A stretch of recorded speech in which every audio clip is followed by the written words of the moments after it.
بسم الله الرحمن الرحيم. عقیدہ نمبر 17.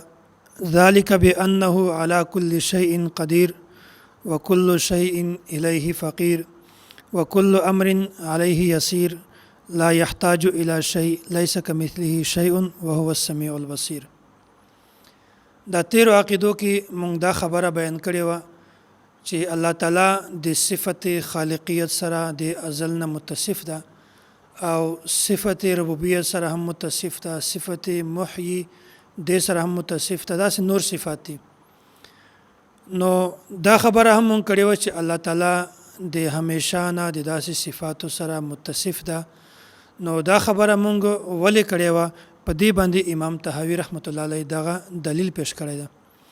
وای دا خبره مونږ دا ټولې خبرې مونږ ولې کړې وي؟ ځکه چې الله تعالی په هر شي باندې قدرت لرونکی ده. او دا خبرې مونږ ولې کړې وي؟ ځکه چې هر شی د الله تعالی طرف ته احتیاج لري، هر شی د الله تعالی ته محتاج ده. او دا خبرې مونږ ولې کړې وي؟ ځکه چې ټول کارونه د الله تعالی لپاره آسان دي. او دا خبرې مونږ ولې کړې وي؟ ځکه چې الله تعالی د هیڅ چا محتاج نه ده.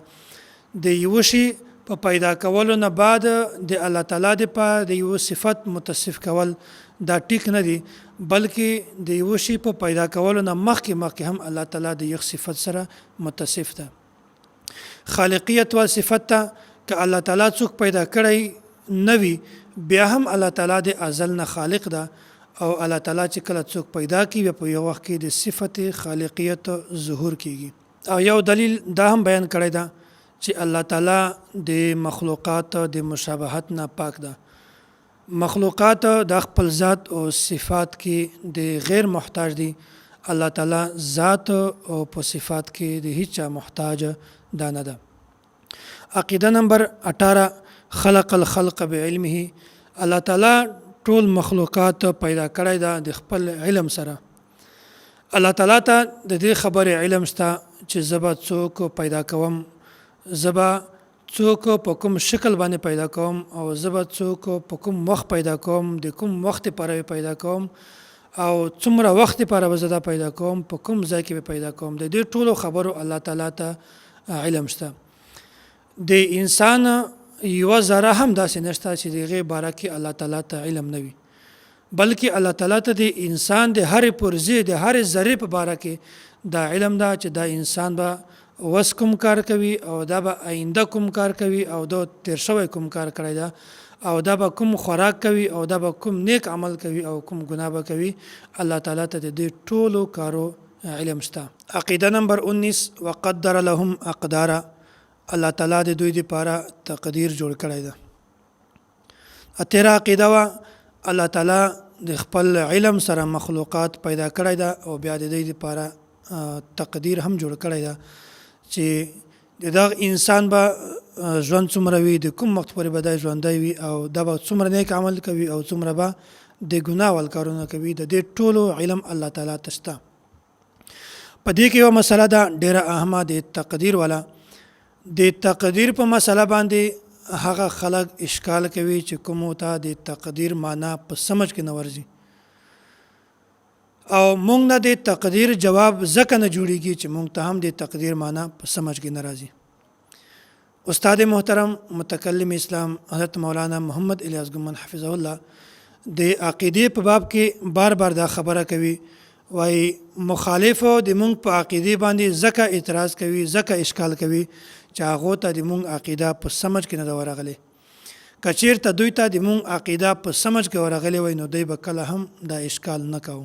یو اعتراض دا کېږي چې کله الله تعالی د یو انسان په مقدر کې دا خبره ولی کله چې دا انسان به پلانکی انسان قتل کوي، نو دا انسان خو به کس خامخا قتل کوي، ځکه چې دا د الله تعالی د حکم د الله تعالی د تقدیر پابنده.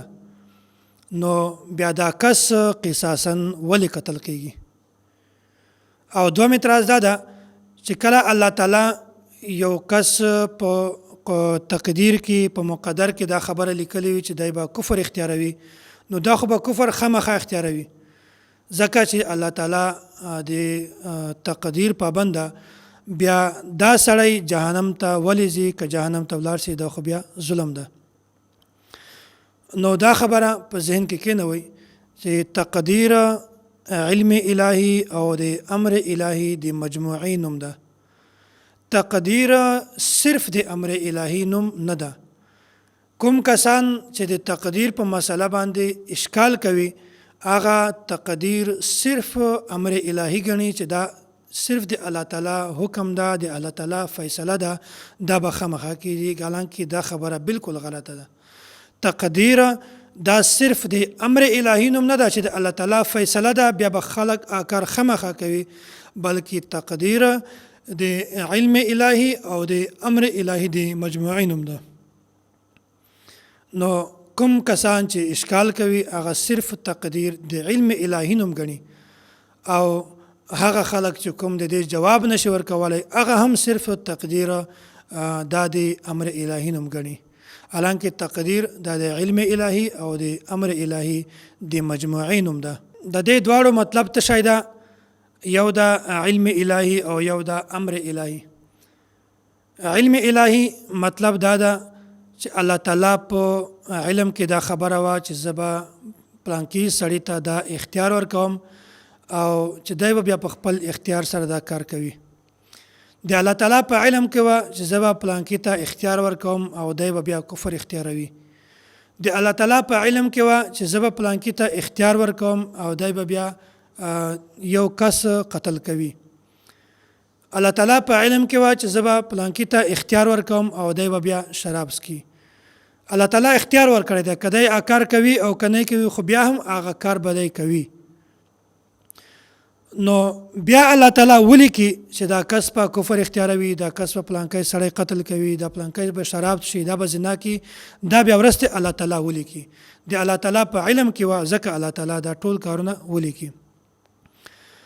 نو دا کس به هغه کار خامخا کوي که چیرته کس کار د دې خلاف وکي بیا نعوذ بالله د الله تعالی علم چې کومه دا بالکل ناقص راځي، حالانکه الله تعالی د عیوبونه پاک ده، الله تعالی علم ناقص نه ده بلکې د الله تعالی علم کامل ده چې الله تعالی تقدیر کې کومه خبره د په اختیار باندې لیکلی وي بیا به هغه کس هغه کار خامخا کوي. دا کس دا کوم کار چې کوي دا د دې وجه نه کوي چې الله تعالی په تقدیر کې لیکلی ده، بلکې د دې وجه نه دا کار کوي چې الله تعالی د انسان ته اختیار ورکړی ده او اختیار نه بعد بیا هغه کس دا کار کوي، بیا الله تعالی په تقدیر کې دا ولیکي چې دا انسان ته ما اختیار ورکړی ده دا به دا کار کوي. نو علم الهی چې کومه ده دا د دې مطلب دا ده چې الله تعالی په علم کې دا خبره وا چې زبا پلانکی سړی ته اختیار ورکوم بیا به دا سړی په خپل اختیار سره دا پلانکی کار اختیاروي. او بل دا امر الهی. امر الهی مطلب دا ده چې الله تعالی یو کس ته حکم وکړي، د الله تعالی فیصله وي او بیا هغه کس ته الله تعالی په فیصله باندې عمل وکړي. مطلب الله تعالی په تقدیر کې دا خبره لیکلې ده چې دا سړی به دا کار کوي، دا ته وایي امر الهی، یعنی الله تعالی فیصله ده، د الله تعالی حکم ده. حالانکه دا خبره په ذهن کې کېنوي چې تقدیر دا د علم الهی او د امر الهی د مجموعي نوم ده، تقدیر صرف د امر الهی نوم نه ده. تقدیر مطلب دا ده چې الله تعالی په علم کې دا خبره ده چې زبا یو کس ته اختیار ورکوم بیا به کس په خپل اختیار سره هغه کار کوي او ځکه زه لیکم چې دا انسان به دا کار کوي. او امر الهی په تقدیر کې نه چلیږي. امر الهی دا مطلب ده چې الله تعالی دا فیصله ده چې دا کار کس به دا کار کوي، حالانکه دا خبره بالکل غلطه ده. تقدیر امر الهی او د علم الهی د مجموعي نوم ده.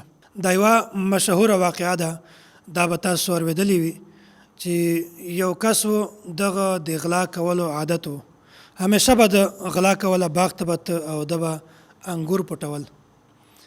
بیا د چوکیدار یو ورځ نیولی و او چوکیدار ته ده وویل چې دما خو د غلا عادت ته او زه د تقدیر قایل یم، الله تعالی په مقدر کې دا خبره لیکلې ورته به غلا کوي، نو ځکه ما دا انګور پټ که او زه دا خورمه. نو چوکیدار واپس مالک ته راغی، مالک ته وایي داسې یو غل و هغه په باغ کې انګور خوړل پټولې او د ما سره داسې باز شروع کو تقدیر خبره راته وکړه او دا د باغ چوکیدار صوفي بزرګو د تقدیر ډېر زیات قایل و نو په هغه باجوانې بیا ده ورته وویل چې ما خو اغل پرېښوده سبا باندې د باغ مالک راغی او د جومات امام ته راغی او ورته وویل داسې یو غل و بیا یو غله د موږ د باغ نه غلا کړې وه او چوکیدار دا خبره ورته کړې وه بیا غله دا خبره ورته کړې وه چوکیدار پرېښوده د باغ د جماعته امام ورته وویل چې کله سبا دا کس راشي بیا په یغ وخت کې ته ما در وغواړه او دا غل ټینګ ټینګ وتړه کله چې دا غل بیا راغلی دا غلا ته او دی غلا کوي نو په دغه وخت کې دا چوکیدار ټینګ نیولی ده بیا ورته ویلي چې ما په مقدر کې لیکلی وه داسې وه داسې وه خو د باغ مالک ته پیغام ورکړی باغ مالک ته دا غل راوست بیا هغه نه بعد د جماعته امام ته هم پیغام ورکړ هغه راغی او د جماعته امام ورته وویل چې تا په څه وجه باندې غلا کوه ده ورته وویل چې زه خو د تقدیر قایل یم او الله تعالی په تقدیر کې مقدر کې دا خبره لیکلې وه چې ته به دا غلا کوې ځکه ما دا غلا شروع کړې ده ځکه زه دا انګور پټوم د جماعته ملا ورته وویل کله چې داسې مسله درته راشي چې کله څوک پساو شي عمومي لوګ خلک څوک مدي هغه د عام مسایلو پوښتنه نه کوي خو چې کله څوک پساو شي په داسې مسلو کې بیا پکار ده چې داسې جماعته ملا نه یا امام نه پوښتنه وکړي نو دغه د جماعته ملا ورته وویل چې یوه ډنډه راوړه او دا یې ټینګ وتاړه او چې کله د ډنډې ورته شروع کړلې هغه نه بعد یې ورته وویل چې ولې ژاړې ده ورته زه خوږېږم ما پرېږدی نو امام ورته وویل چې کله چې تا په تقدیر کې دا لیکلې وه چې ته انګور خورې نو هلته د انګور خوړل چې کله اوس تا په تقدیر کې دا لیکلې ده چې ته به ډنډې خورې نو ډنډو ته اوس ټینګ شه نو خبره د بیانولو مقصد دا ده چې په یو وخت کې هغله ورته وویل چې اوس ماته د تقدیر مسله په سمجھ کې راغله نو تقدیر دا ته نه وایي چې الله تعالی یو شی لیکلی ده بیا به دا کس دا کار کوي بلکې تقدیر مطلب دا ده چې الله تعالی یو کس ته اختیار ورکړی ده بیا به هغه کس په خپل اختیار سره هغه کار کوي الله تعالی دې موږ تاسو ته د تقدیر د مسلې سمجھ را نصیب کی واخر دعوانا ان الحمد لله رب العالمین